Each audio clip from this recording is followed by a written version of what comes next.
Hello! So for my first kind of official video, I wanted to make something really important and really special to me because I don't know, I wanted to do something kind of fresh and new. And so this week I'm gonna have one of my really close friends come and tell his testimony to you all because he never really has told it before. He's told bits and pieces of it. Of course, I know all of it because I was there for like all of it. Um, but he just wants to come and share it today, and it's kind of surprising, really, just a little bit from me. He's known me before I was a Christian, and I even tried to witness to him before I was a Christian because I thought I was a Christian. So it's really surprising to me that I was able to lead him to Christ in a time where he had seen all the really dark parts of me. But it just kind of gives evidence to the fact that God will move regardless of what we do. So without further ado, join me in welcoming one of my good friends. It's been a friend to me since I was like an infant, and just a longtime brother to me, and now I can actually call him a spiritual brother, which is pretty freaking hype. Just welcome my friend DJ. What's up? Hey, I'm DJ. I'm a longtime friend and brother of Aaron. We've been friends since we were 6. It's a long time. Like my life, I guess, the struggles that I've been through. I'm a Christian now, but before I was a Christian, I struggled with a lot of things like depression and being bullied a lot and acceptance through some things, and my whole life has been through like thought of myself as I was like worthless or not worth of being anything or anybody. A lot of depression problems and bullying and stuff. And I guess the bullying started when I was in elementary school. I got held back in 2nd grade and I had to switch schools because of whatever reasons. Well, when I moved schools, I had developed a thing called Asperger syndrome and autism.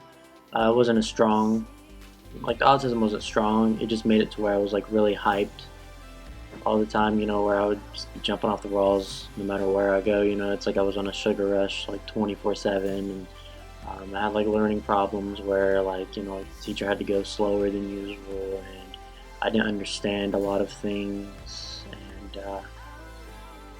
and because of that, I was set in CDC in 2nd grade. I got held back and put in CDC, because of my learning. And I got bullied a lot because of that. A lot of people, pointed, made fun of me, put me down a lot. I literally had like no friends in elementary school. Through my whole life of elementary school, I probably had like maybe 4 or 5 friends at the most. I remember one time on the bus, a lot of people were bullying me, laughing at me and all this kind of stuff, and I really was just trying to ignore them. And Aaron actually had no idea who I was, which is right over there. And he actually kind of stood up for me. He just kind of told him to stop or whatever. It wasn't funny at all. And I felt like that was pretty cool, I guess. But I didn't really notice it at the time, and just kind of put it away. And I remember I would just come home like sometimes not wanting to do anything, sometimes thinking I'm stupid or whatever. And then came middle school. Had a little bit more friends, the Asperger syndrome and autism kind of went down, getting hyped a lot kind of went down. And, 6th grade, it was a pretty good year, but still not really had that many friends. And then 7th grade came around, I kind of wanted to, 7th grade was weird, but I guess like my really big depression kind of started when I was like in 6th, 7th grade.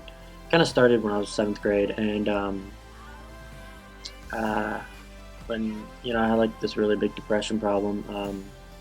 I started, um, like cutting myself or whatever, just because I thought I was worthless, and then I wanted to commit suicide all the time. And, I thought that, like the world would just do better without me. They can just live on with their lives. Everything will just be just fine as it is. Nothing, not that really important. Uh, trash bag is more important to me. At least it has a meaning, right?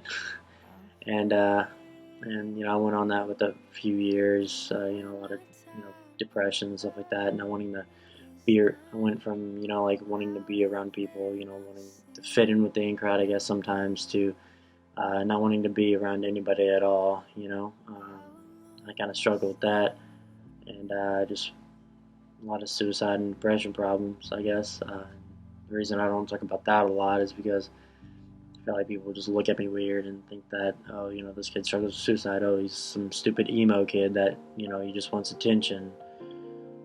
But no, just got into high school, struggled with a lot, kind of cut down on the cutting a little bit, but still, was doing it sometimes. As I started going to Grace a lot more frequently, I think in freshman year, beginning of freshman year. Then I started with a small group with Aaron's small group that he had at the time, and I started going during 8th grade, but I didn't really go that much. And then when I got into high school, I started going a lot. And then they're I connected with those guys. They're pretty awesome. They became my really close friends. They accepted me for who I am, and then, one time I told them my life story, and, they accepted me for who I am and who I was and all the stuff that I, struggled through, but I still wasn't a Christian at all. And, I told them, like, and then I told them something like, I don't know what to believe anymore, it's like, when I was little, I thought I was Christian, but then, here I am, even, doubting that God's real at all because of my depression and all that, and thinking, how can, God, put me through all of this, just, for me wanting to commit suicide, like, what kind of God would want to just sit there and watch, apparently, the person that he made suffer? Like, what kind of God would do that? Like, you're literally like a dad that's, not doing anything, that doesn't even care about his children. And that's what I thought. I thought that, like, if this God was real, then he didn't care about me, so why should I care about him? Oh, Jesus came down and, sacrificed himself, but, still not wanting to sacrifice me because there's a billion tons of people that lived on this earth. Why would I care about me, right? And so, but I went on, and then in my sophomore year, beginning of it was pretty good, I guess. Still struggled a lot in class too, because ever since 6th, 7th grade, I struggled a lot in class and stuff. And I literally, like, the whole year I would be struggling to keep, from failing, and then at the end of the year somehow magically passing. I don't know how. Trust me. And then sophomore year came around, and I was still just living the life I was doing, suicide, depression problems, and everything. And then one day, kind of down, my friend Aaron, he told me about this church called Elevation, and how they, they're a really big church, and their preacher's pretty awesome or whatever. And like before this, I've listened to tons of preachers, and I'm like, oh, they're just going to talk about the same thing. It's just going to be over and over and over and over. It's just going to be like, oh, come to God, save yourself. Same thing. And then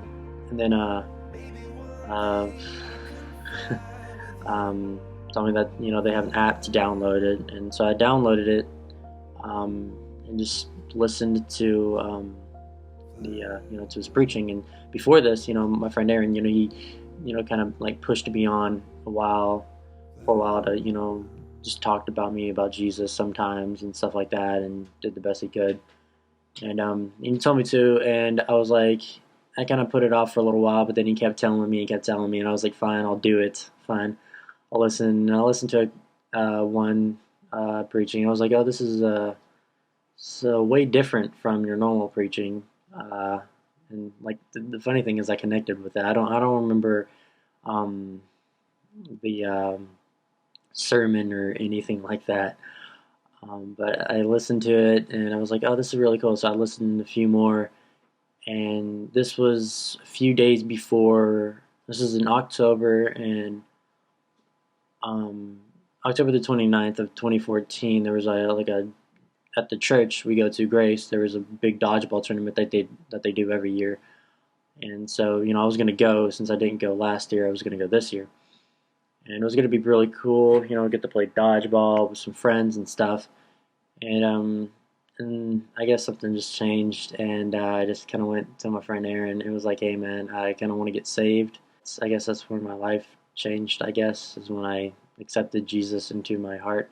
Um, and then after that, I was like, oh, I'm pretty happy now. But then, after that, being on top of the mountain of, believing in God and being happy, my problems started coming back in, and like all this depression's like all these thoughts came back into my mind that I used to have, like, gee, it's like, this is just a temporary phase thing, God's not that real, like, you really think that somebody cares about you that much? You think someone loves you that much? Like, please, look at your life. You're worthless. You're nothing. Trust me. Like, a peck of dust has more meaning than you can ever have, because at least it has a job to do. Just a peck of dust. And that's just to be a peck of dust. Like, it's messed up, right? And but I kind of was like, nah. I mean, God's got me, so what do I have to, be, sad about? I mean, as long as God loves me, why should I care about anybody else, right? Um, but I've discovered that the things that we've been through, and how many things, if you struggle with depression like I do, or you struggle with drugs or acceptance, or you come from a broken home, or you feel like you're not loved at all, or you feel like there's nothing out there that will give your life meaning. I mean, I thought that for a long time. I thought suicide was the only way out of this place, and I discovered that Jesus. I don't know how he did it, but he just kind of just saved me. It's like, I guess it was one night. I just kind of listened to elevation preaching, and then I kind of just prayed. I just prayed, and I didn't. And when I prayed that night, um, I didn't pray for a long time. I just prayed, and I just felt like he was just talking to me, and he was like, you're not worthless. You're mine. I have a job for you to do on this earth, and you're gonna do it. So, um, now I'm saved, I'm a Christian, and I still struggle with things, of course, because these struggles never go away. But all we can think is, we can't do it on our own, so we just ask God to help us, and we can't do it on our own, but we can't just let God do it Himself, because if you don't try, then that's just showing that that you're not trying at all. And I guess it is that you can go through a lot of things. You can have the worst life ever, but there's a reason for that, and that's the reason that you can share maybe your testimony and people can relate to you, and then they can come to God more. But I guess the point is, if God can save a person like me, I'm pretty sure He can save anybody. But I'm DJ, and this is my story.